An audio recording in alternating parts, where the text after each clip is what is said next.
Bismillahirrahmanirrahim. Assalamualaikum warahmatullahi wabarakatuh. Alhamdulillahilladzi akramana bisiyami syahri Ramadan wa ja'alahu wasilatan linaili rahmati wal maghfirati wa itsqim minan niran wa anzala fihil Qur'an. Ashhadu an la ilaha illallah wahdahu la syarikalah al-malikul mannan wa ashhadu anna sayyidana Muhammadan abduhu wa rasuluhu sahibul mu'jizati wal bayan. Allahumma salli wa sallim wa barik ala sayyidina Muhammadin afdalil insan wa ala alihi wa ashabihi alladhina tamassaku bisunnati wal Qur'an. Subhanaka la ilma lana illa ma 'allamtana innaka antal alimul hakim. La haula wa la quwwata illa billahil aliyyil azim. Amma ba'du. Hadratul mukarramin, para alim, jamaah sholat asar, bapak ibu yang saya hormati, terkhusus guru kita ketua DKM Bapak Kiai Dr. Mukroni ABMA yang saya taklimi, yang kita semua tunggu-tunggu barokah manfaat ilmunya. Jamaah hadirin rahimakumullah, berangkat dari sebuah hadis yang diriwayatkan oleh sahabat Anas bin Malik. Anas bin Malik adalah sahabat yang terkenal di antara para sahabat yang melayani Rasulullah sejak kecil, sejak beliau umur 10 tahun. Beliau dididik oleh Rasulullah. Beliau meriwayatkan bahwa Rasulullah SAW bersabda, "Man hadara majlisal ilmi fi Ramadan, kataballahu lahu ta'ala bi kulli qadamin ibadata sanatin wa yakunu ma'i tahtal arsy," atau kama qala. Rasulullah bersabda, barang siapa yang hadir, datang di majelis ilmu pada bulan Ramadan seperti saat ini, siapa yang hadir di majelis ilmu pada bulan Ramadan, maka Allah akan mencatat setiap langkah kakinya, dicatat ibadah sunnah 1 tahun. Alhamdulillah. Kalau begini berarti yang paling beruntung, yang paling banyak mendapat pahalanya, pertama orang yang paling jauh rumahnya dari masjid, tinggal menghitung langkah kakinya. Rasulullah kemudian menambahkan, melanjutkan hadis tersebut, wa yakunu ma'i tahtal arsy, dan orang tersebut nanti akan bersamaku, duduk bersamaku di bawah arsy-Nya Allah. Orang yang bisa duduk berdampingan dengan Rasulullah berarti orang ini orang istimewa. Nah, orang yang hadir di majelis ilmu, kata Rasulullah, ketika bulan Ramadan nanti akan duduk bareng bersamaku di hari kiamat kelak. Amin Allahumma.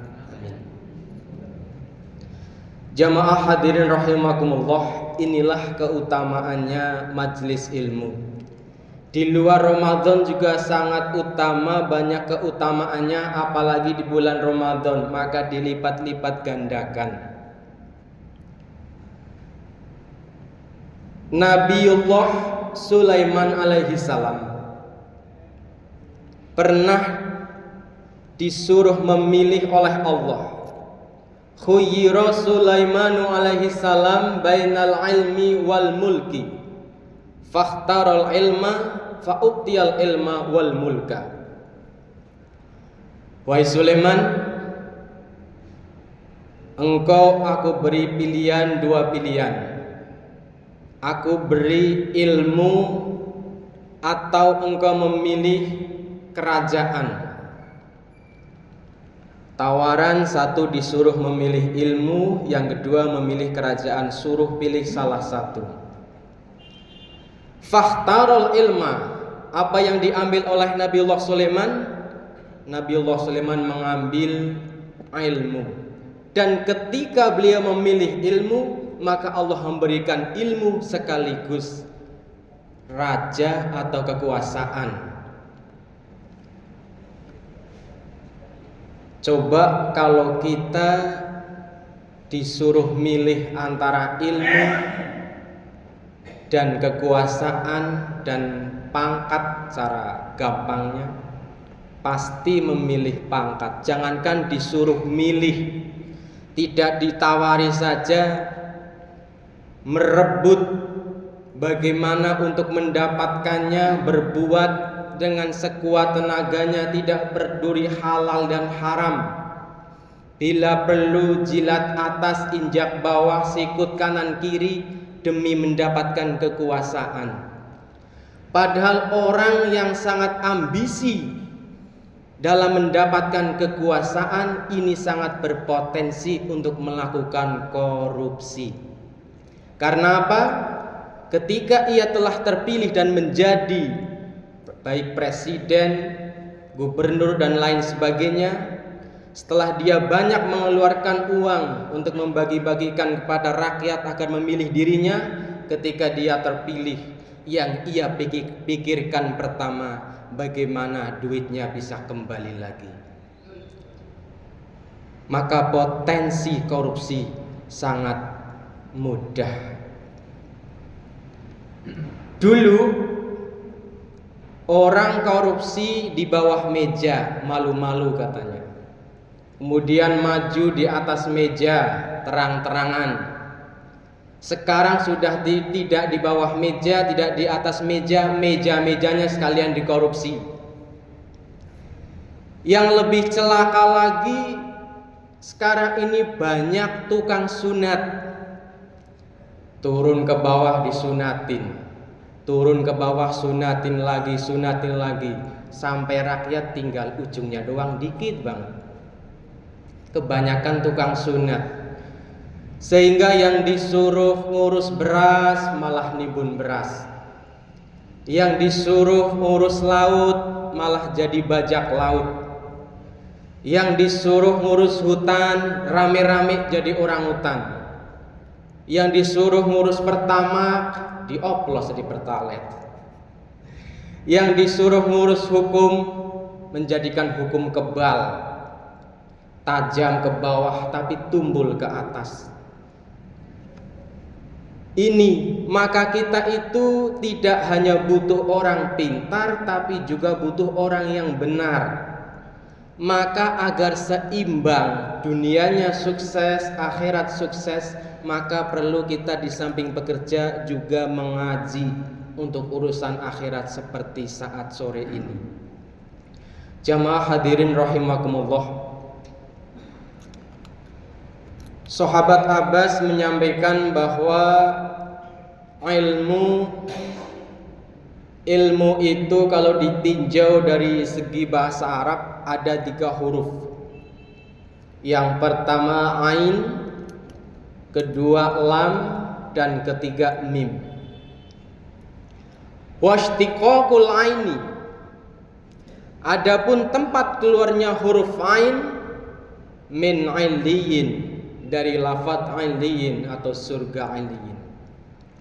Washtiqaqul lami, adapun tempat keluarnya huruf lam, minal lutfi, dari lafadz lutfi, lemah lembut halus. Washtiqaqul mimi, adapun tempat keluarnya huruf mim, minal mulki, dari lafadz mulki, raja, penguasa, pemimpin. Maka orang yang mempunyai ilmu diamalkan dengan benar untuk urusan akhirat, yang pertama akan mengantarkan ia ke surga illiyin, dari huruf ain, surga iliyin. Yang kedua, orang yang memiliki ilmu diamalkan dengan benar, dia akan mempunyai sifat lutfi. Apa itu? Lemah lembut, halus ya. Maka kita lihat tuh para alim, para ulama ya, lemah lembut sifatnya. Ini karena diwarisi oleh Nabi. Yang ketiga, huruf mim, tempat keluarnya dari lafadz mulki, raja atau pemimpin. Orang yang punya ilmu diamalkan dengan benar akan menjadi pemimpin di tengah-tengah masyarakat. Sebagaimana pada saat ini yang sedang memimpin kita semua dalam Masjid Al-Ikhlas beliau Bapak Kiai Dr. Mukroni APMA. Kenapa? Karena beliau di lingkungan ini memiliki ilmu, diamalkan, disampaikan kepada jamaah sehingga beliau menjadi pemimpin bagi kita semua. Hadirin jamaah rahimakumullah, mungkin cukup ini yang dapat kami sampaikan. Walaupun sedikit semoga bermanfaat. Kurang lebihnya mohon maaf yang sebesar-besarnya. Wal afu minkum. Wassalamualaikum warahmatullahi wabarakatuh.